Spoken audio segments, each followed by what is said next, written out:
अस्सलाम वालेकुम everyone, myself doctor Iqra. So next video में देखते हैं which of the following shows disequilibrium response of autonomic nervous system. So Cushing में ऐसा नहीं होता। हाइपर हाइड्रोसिस सिर्फ एक टर्म है जिसमें एक्सेसिव स्वेट प्रोडक्शन हो रही होती है। मीनियर्स के अंदर ऐसे होता है कि वेस्टिब्युलर नर्व की इन्वॉल्वमेंट की वजह से ऑटोनॉमिक डिसइक्विलिब्रियम क्रिएट होता है और पेशेंट को नोजिया, वॉमिटिंग, ड्राउजीनेस और डिजीनेस होती है।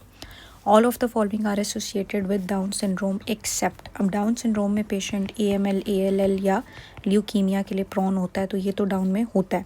हाइपोथायरॉइड भी जो डाउन सिंड्रोम का पेशेंट है वो हो सकता है। ड्यूडनल एट्रीजिया भी होता है और अल्जाइमर भी होता है, लेकिन हॉर्स शू शेप किडनी नहीं होती। हॉर्स शू शेप किडनी जो है वो एक कंजेनिटल मैल फॉर्मेशन है जिसमें किडनी जो है वो ड्यूरिंग एम्ब्रियोलॉजिकल डेवलपमेंट वो ऐसे ऊपर नहीं जा रही होती, मूव नहीं कर पाती अपनी पोजीशन से, वो कुछ इन्फीरियर वेना केवा के पास आके वहाँ पे फंस जाती है। Similar kind of that situation होती है। सो ये डाउन में नहीं होता। एक 40 ईयर ओल्ड प्राइमी है और 12 वीक प्रेगनेंसी पे है। डाउन के कितने चांसेस हैं? सो एज के साथ चांसेस वेरी करते हैं। 40 ईयर पे जो चांसेस होता है वो 1 in 100 होता है। एक प्रेग्नेंट वुमेन को सडनली स्वेलिंग हो गई लेग और एंकल में, मोस्ट लाइकली क्यों? सो प्रेगनेंसी मैंने बहुत दफ़ा बताया कि हाइपर कोएगुलेबल स्टेट है, यानी प्रेगनेंसी के अंदर कोएगुलेशन के चांसेस ज़्यादा होते हैं और अगर काफ स्वेलिंग होगी तो most likely it could be due to deep vein thrombosis, not aneurysm, not respiratory disease, not cancer, but yes DVT। Dwarfism और क्रिटिनिज्म में क्या डिफरेंस है? डिवार्फिज्म कहते हैं शॉर्ट स्टेचर को, शॉर्ट हाइट होने को, और क्रिटिनिज्म कहते हैं हाइपोथायरॉयडिज्म को। ठीक है। सो कंजेनिटल हाइपोथायरॉयडिज्म में शॉर्ट हाइट तो दोनों में होती है, डिलेड माइलस्टोन्स भी दोनों में हो सकते हैं, लेकिन हाइपोथायरॉयड में साथ में मेंटल रिटार्डेशन भी होती है। ऐसा डिवार्फिज्म में नहीं होता। उसमें सिर्फ जो है वो आपका शॉर्ट स्टेचर होता है, बाकी आपकी न्यूरोलॉजिकल डेवलपमेंट नॉर्मल होती है। Derivative of ectoderm include epithelial lining of bladder, no. Dermis, no. Dura mater, no. Epithelial lining of parotid, yes. So parotid gland की और जो salivary glands की epithelial lining है वो ectoderm से आती है, हालांकि बाकी बॉडी के अंदर जितने भी glandular epithelia हैं वो endoderm से ड्राइव होते हैं, तो ये एक्सेप्शन आपने याद रखनी है। एक्टोपिया लेंटिस है विद डाइसेक्टिंग एन्यूरिज्म, ये किस कंडीशन में देखा जाता है? ये बहुत ज़्यादा MCQ आता है। So this is likely in Marfan syndrome. ये हमने पहले भी डिस्कस किया हुआ है किसी एक पेपर में। अकॉर्डिंग टू इन थॉफ्सन्स लॉ, अगर QRS लीड 1 में इतना है और लीड 3 में इतना है, व्हाट इज़ लीड 2? अब आई थिंक इन्होंने वो क्वेश्चन गलत किया या क्या किया है। सो लॉ के मुताबिक lead 1 plus lead 3 is equal to lead 2 होता है। ठीक है। सो अगर हम वैल्यू देखें कि लीड 1 की वैल्यू है 0.5 और लीड 3 की वैल्यू है 0.6, that will is equal to lead 2 and then it would be obviously 1.1 second. ठीक है जी। सो ये एक लॉ है और लॉ के मुताबिक इसका यही आंसर है। विच ऑफ द फॉलोइंग कंडीशन में, अगर तो वो लीड का नाम पूछेगा दैन डेफिनेटली लीड 2 बनेगी, लेकिन अगर वो आपसे नंबर पूछेगा तो फिर वो हमारे पास 1.1 बनेगा। Which of the following condition necessitate emergency tracheostomy, यानी फ़ौरन से पहले हमने ट्रैकियोस्टमी ट्यूब पास करनी है ताकि पेशेंट की एयरवे ऑब्स्ट्रक्शन ना हो जाए। सेलुलाइटिस में तो ऐसा नहीं होता, कैवर्नस वीनस साइनस थ्रोम्बोसिस में भी ऐसा नहीं होता, मैक्सिलरी में भी नहीं होता, लेकिन लुडविग एंजाइना में यही होता है कि airway obstruction immediately due to laryngeal oedema हो सकती है। So you need to pass tracheostomy as soon as possible. एक 6 साल का बच्चा है, वो प्रेजेंट करता है फीवर, डायरिया, वाइट कोटेड टंग के साथ, हेपेटोस्प्लीनोमेगाली, और हमें लग रहा है कि उसको इंटेरिक फ़ीवर है। अब इंटेरिक फ़ीवर के लिए जो गोल्ड स्टैंडर्ड है वो ब्लड कल्चर ही है। ये किए जा सकते हैं, लेकिन गोल्ड स्टैंडर्ड जो है, जो सल्मोनेला टाइफी को डायग्नोस करेगा, वो ब्लड कल्चर ही है। During delivery of a breach baby, obstruction ने डिसाइड किया कि वो मीडियो लेटरल एपिजियोटमी करना चाहता है, और मीडियो लेटरल एपिजियोटमी करते हुए उसने किस चीज़ को बचाना है? सुपरफिशियल ट्रांसवर्स पेरिनियल मसल नहीं, वजाइनल वॉल नहीं, पेरिनियल स्किन नहीं, बल्बोस स्पाइनोजोसिस नहीं, levator and I muscle of pelvic floor, yes, क्योंकि ये मीडियो लेटरल एस्पेक्ट में आ रहा होता है। एक ESR अगर मोर देन 100 है तो ये किस कंडीशन को इंडिकेट करता है? SLE के अंदर ऑटो इम्यूनिटी होती है, डबल स्ट्रैंडेड DNA पॉजिटिव होता है, र्यूमेटाइड में NTCCP पॉजिटिव होती है, मल्टीपल माइलोमा के लिए ESR डायग्नोस्टिक कंसिडर होता है और ये मोर देन 100 होता है। मल्टीपल माइलोमा अगेन है क्या? प्लाज्मा सेल का कैंसर है, ट्यूमर है जिसमें एक्सेसिव प्लाज्मा सेल आपको मिलते हैं। ऑस्टियोआर्थराइटिस तो एक्सरे के ऊपर लॉस वाले फीचर आते हैं, LOSS। ठीक है।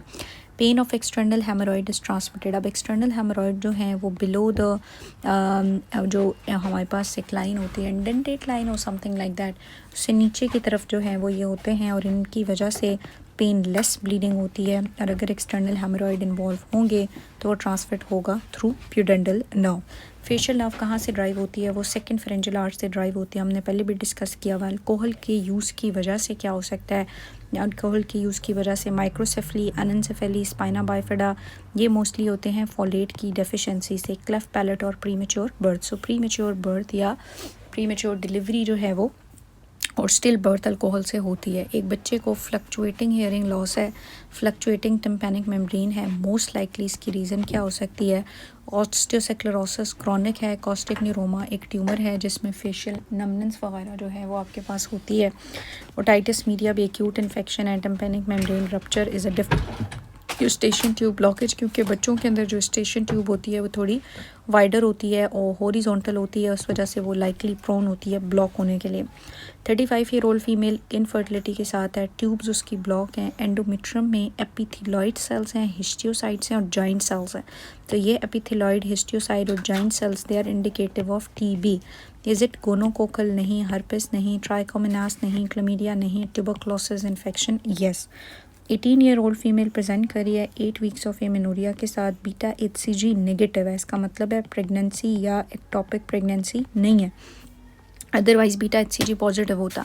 फिजियोलॉजिकल फाइंडिंग भी नॉर्मल है, सो मोस्ट लाइकली सिर्फ एमेनोरिया है, सो ये इस वजह से हो सकता है कि ovulation no, miscarriage no, ectopic no, molar no, insensitivity no, क्योंकि उसकी फिजियोलॉजिकल सब नॉर्मल है। So this is an ovulation due to any reason, PCOS और किसी भी वजह से ओव्यूलेशन नहीं हुई, सो इस मंथ उसके पीरियड्स डिले है।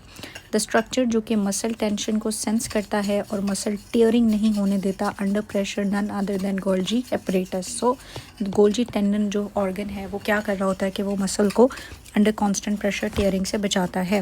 Where does the greater saphenous vein lie? In the ankle. Ankle में अब ये कहाँ पे होती है? ये इंटीरियर टू मीडियल मेल्योलस होती है, जहाँ पे ये एक साइट के तौर पे पड़ी हुई होती है for vascular access during surgery और something like that.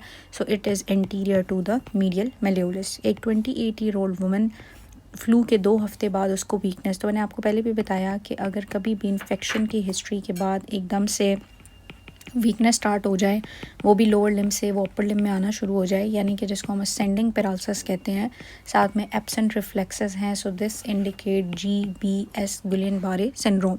Develop weakness lower limb with areflexia, raised CSF protein but normal count, likely diagnosis is GBS। ठीक है जी। उसके बाद 3 सेंटीमीटर लोब नोड्यूल है, उसको हेपेटोसेलुलर कैंसर कहते हैं। ये बहुत दफ़ा आ चुका हुआ है। हेपेटोसेलुलर कैंसर का जो मार्कर होता है वो अल्फा फीटो प्रोटीन ही होता है। अच्छा, इन्होंने मैनेजमेंट पूछी हुई है यहाँ पे, तो मैनेजमेंट में डिपेंड करता है साइज़ के ऊपर। सो साइज़ अगर 3 सेंटीमीटर से ज़्यादा है तो we will go for radio frequency ablation.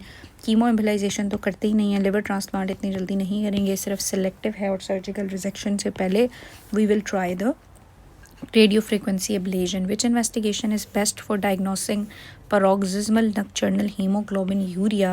So paroxysmal nocturnal के लिए flow cytometry करनी पड़ती है, कोम्स टेस्ट हम कर रहे होते हैं तो differentiate hemolytic autoimmune hemolytic anemia, direct combs और इनडायरेक्ट कोम्स टेस्ट होता है, जिससे हमें पता चलता है कि जो आपकी हिमोलिसिस हो रही है वो ऑटो इम्यून है या नहीं है। CBC से कोई इतना फ़ायदा नहीं होगा, अल्ट्रासाउंड और बायोप्सी की भी कोई सिग्निफिकेंस नहीं है। Haemorrhoids are dilated rectal vein, which is the best investigation for diagnosis. तो डायग्नोस करने के लिए हमें प्रोक्टोसिग्मोइडोस्कोपी करनी पड़ती है, जिससे हम डायरेक्टली विजुअलाइज इनको कर सकते हैं। एक हेल्दी बेबी बॉय था जो मदर से बॉर्न हुआ, जिसको हेपेटाइटिस B था। सो मदर को अगर हेपेटाइटिस B हो और बेबी बॉय बॉर्न हो जाए तो बच्चे को डिलीवरी के बाद हमने इम्यूनोग्लोबुलिन्स भी देनी है और वैक्सीन भी देनी है। ये MCQs भी ऑलरेडी डिस्कस किया हुआ है। सो प्रिवेंटिवली हमने उसको वैक्सीन देनी है, इम्यूनोग्लोबुलिन देने हैं, कुछ नहीं करना। Vaccine and immunoglobulin within 1 week देना है, vaccine and immunoglobulin within 12 hours जो है 12 to 24 आवर्स आपने देना ही है। हेपेटोसेलुलर कैंसर जो है वो किसके साथ एसोसिएटेड है? Hepatocellular cancer alpha feto protein के साथ एसोसिएटेड है। ठीक है जी। 23 ईयर ओल्ड मेल प्रेजेंट करता है जॉन्डिस डार्क यूरिन के साथ। A rise in which enzyme is indicative of hepatocellular damage and necrosis. So आपकी जो लिवर डैमेज है उसको ALT और AST जो है वो बता रहे होते हैं, बस ALT is more specific than AST। AST भी है लेकिन ALT जो है वो ज़्यादा स्पेसिफिक है। ALP रेज्ड होता है जब मोस्टली आपकी बाइल डक्ट्स का प्रॉब्लम हो अलॉन्ग विद जीजीडी। HIV पेशेंट पूछता है कि क्या चांसेस हैं प्रोग्रेशन के कि वो एड्स में चला जाएगा, सो कौन सा टेस्ट करना है। सो HIV वायरल इन्फेक्शन है और इम्यूनो डेफिशिएंट में जब पेशेंट जाता है तो तब जाता है जब उसका CD4 काउंट बहुत कम हो जाता है, फिर उसको बहुत एक्सेसिव बॉडी में इन्फेक्शंस जो हैं वो होना शुरू हो जाते हैं। सो CD4 काउंट बताएगा उसको। What is the immediate management of a patient with severe hyperkalemia? So severe hyperkalemia में IV calcium gluconate 10% दिया जाता है. So we will go for IV calcium gluconate. Which of the following is the commonest location of hypertensive hemorrhage? Hypertensive hemorrhage जो हैं वो most likely putamen के अंदर हो रहे होते हैं। ये common site है जहाँ hypertensive hemorrhage हो सकते हैं। Most common cause hyperthyroidism का क्या है?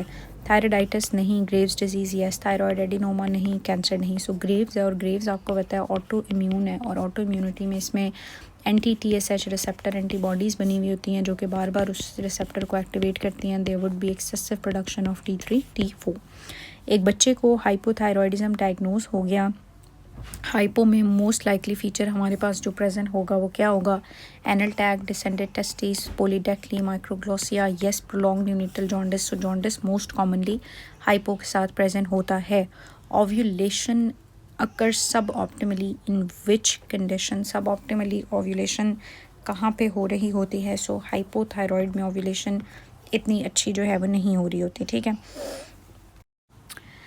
अच्छा, सो इसके अंदर जो है वो हाइपोथायरॉयडिज्म में एन ओवुलेशन सब ऑप्टिमली पाई जाती है क्योंकि हाइपो में एमेनोरिया और सेक्सुअल साइकिल्स और जो आपके मेंस्ट्रुअल साइकिल्स हैं वो डिस्टर्ब रहते हैं। अदरवाइज़ बच्चा ठीक था लेकिन difficulty in breathing and strider. अब ये जो स्ट्राइडर है ना ये एक डेंजरस साइन समझा जाता है। अगर स्ट्राइडर है तो हम कहेंगे कि सिवियर नमूनिया भी है। Is it moderate? No pneumonia, asthma, croup नहीं, लेकिन सिवियर नमूनिया हो सकता है। एक फुल टर्म बेबी है, काउ मिल्क पे था, 2 साल की एज में उसका बर्थ वेट 7.2 था। नॉर्मली उसका बर्थ वेट इस उम्र पे कितना होना चाहिए? सो 2 साल की उम्र में जो बच्चे का बर्थ वेट है वो तकरीबन 10 से 12 kg होना ही चाहिए, ठीक है। और अगर इसका 7.2 है तो इसका मतलब है ये बच्चा काफ़ी ज़्यादा अंडर वेट है। सो नॉर्मली हमारे पास जो है वो 10 से 12 या 11 से 12 होना चाहिए। इसका एक फॉर्मूला होता है, आप लोगों ने देखना है कि कैसे हम बर्थ वेट जो है वो कैलकुलेट करते हैं। सो बाय 3 मंथ्स जो है वो बर्थ वेट डबल हो जाता है और बाय 1 ईयर ट्रिपल हो जाता है एंड देन कुछ 4 इंटू बर्थ वेट करके निकाला जाता है, ठीक है। अच्छा, 8 हफ्ते के बच्चे को, ये मैं वैसे देख के आपको ग्रुप में भी भेज दूंगी कि बर्थ वेट कैसे कैलकुलेट होता है। एक 8 हफ्ते के बच्चा प्रेजेंट कर रहा है projectile vomiting, visible peristalsis, palpable olive shape mass. ये मैंने आपको काफ़ी दफ़ा बताया कि ऑलिव शेप मास इसीलिए होता है कि पाइलोरिक स्टेनोसिस है और यहाँ पे सारा दूध वगैरह एक्यूमुलेट हो रहा होता है। बायोकेमिस्ट्री पे हाइपोकलीमिया में हाइपोक्लीमिक मेटाबॉलिक अल्कलोसिस जो है वो होती है। So most likely probable diagnosis यहाँ पे क्या है? So this is pyloric stenosis. एक पेशेंट जिसको HIV था और वो UTI के साथ आ रहा था due to E coli, liver and renal function test deranged थे।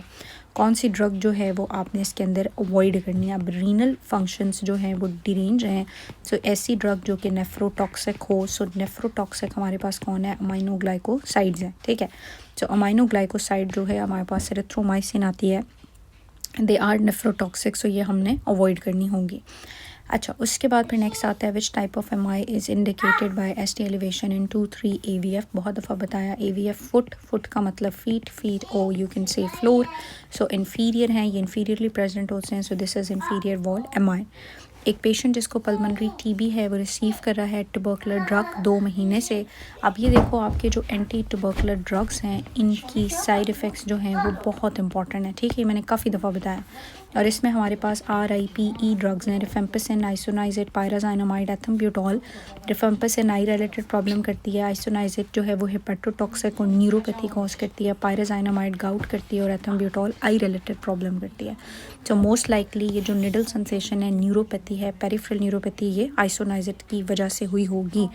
इंटरफ्यूरॉन का क्या काम है? इंटरफ्यूरॉन प्रोटीन सिंथेसिस को इनहिबिट करके वायरस की रेप्लिकेशन को प्रिवेंट करती हैं। Drug of choice after stroke for ischaemia of the brain within 3 hours. तो हम कहते हैं कि 3 आवर्स या 4.5 आवर्स के अंदर अंदर आ जाए तो हम लोगों ने क्या करना होता है? हमने उसको टिश्यू प्लाज्मिनोजन एक्टिवेटर, और टिश्यू प्लाज्मिनोजन एक्टिवेटर के अंदर हमारे पास एल्टिप्लेज या स्ट्रेप्टोकाइनेज ही आता है। सो इन दोनों में से कोई एक ऑप्शन होनी चाहिए। सो टिश्यू प्लाज्मिनोजन एक्टिवेटर हमने देना है।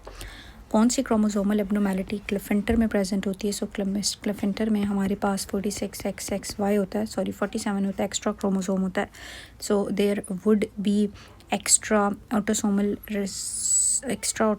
नहीं, एक्स्ट्रा एक्स क्रोमोसोम होगा नहीं, ऑल ऑफ द अबव नहीं, एक्स्ट्रा एक्स होता है, yes. So there is XXY, क्योंकि एक्स और वाई तो नॉर्मली होते हैं, लेकिन बीच में एक्स्ट्रा एक एक्स भी होता है. एक टॉल मेल है जिसको गाइनोकोमेस्टिया है, एब्सेंट है उसके secondary sexual characteristics, sparse facial and body hair हैं, बार बॉडी भी जेनेटिक टेस्टिंग पे मौजूद है. ये सब कुछ भी इंडिकेट करता है क्लेफेंटर को ही. एक मेल जिसको गाइनोकोमेस्टिया है, अच्छा ये रिपीटेशन है, सो इसमें भी हमारे पास क्लेफेंटर है, and that would be 47XXY. ठीक है. लैक्टोज इंटॉलरेंस डायरिया बच्चों में मोस्टली किसकी वजह से होता है? सो बच्चों में मोस्टली लैक्टोज इंटॉलरेंस भी ई कोलाई की वजह से ही होता है, लेकिन बच्चों में ओवरऑल जो डायरिया कॉमन है वो रोटा है, लेकिन लैक्टोज इंटॉलरेंस जो करेगा वो ई कोलाई है. Non alcoholic fatty liver disease है सिरोसिस की वजह से. Which stain is use for histological studies? So histological studies के लिए जो आपके फैटी लिवर में यूज़ होता है वो मैसन ट्राइकॉम स्टेन है. अभी कुछ ऐसी चीज़ें हैं जो आपने मेमोराइज़ करनी है, इनका क्या ही कॉन्सेप्ट होगा. लिवर रीजनरेट बाय वो मैकेनिज्म, सो हाइपरप्लेजिया की वजह से वो रीजनरेट करता है. विच of the following is associated with lower motor neuron lesion? Lower motor neuron lesion में हाइपर एक्टिविटी, स्पास्टिसिटी या इनकोऑर्डिनेशंस नहीं होती, लेकिन पैरालिसिस होती है. अपर मोटर में हमारे पास ये वाले फीचर्स होते हैं और लोअर मोटर न्यूरॉन में पैरालिसिस होती है. विच of the following is hallmark of a lower motor neuron lesion? Lower motor neuron के अंदर अगर हम देखेंगे तो हाइपर रिफ्लेक्सिया, स्पास्टिसिटी नहीं होती, लेकिन मसल वेस्टिंग और फ्लैसिड पैरालिसिस होती है. Knife wound to anterior forearm, patient can not abduct और adduct finger and has lost thumb adduction. कौन सी नर्व जो है वो इसके अंदर हमारे पास इन्वॉल्व है जो कि रिस्पॉन्सिबल होती है फिंगर की एबडक्शन और एडक्शन के लिए?